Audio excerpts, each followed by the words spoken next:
Want to automate your workflows and save time by making them smarter? Today, I'll show you how to set up conditional logic to create smarter workflows in GoHighLevel. So, let's dive in. Conditional logic allows your workflow to adapt based on the actions your leads take. Instead of using one-size-fits-all automation, you can tailor responses to specific triggers. For example, if a lead clicks on a link in an email, you can send a follow-up message. Or, if they don't respond, send a reminder.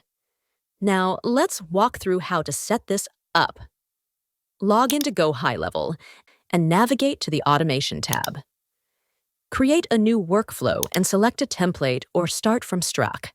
So, click as you required, click on Add New Workflow Trigger. This could be something like a lead submitting a form or responding to an email. Fill in the required details.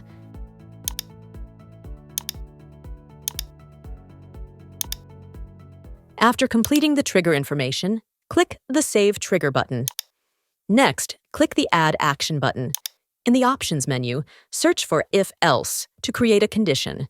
Here, you can specify what happens if a lead takes a particular action, like clicking a link, or if they don't. When you've set the condition, hit Publish and let your automation do the heavy lifting. And that's it. Looking to take your lead management and workflows to the next level? Give GoHighLevel a try with their 30-day free trial, and be sure to book your kickoff call to get started smoothly. You'll find all the links in the description below. Thanks for watching.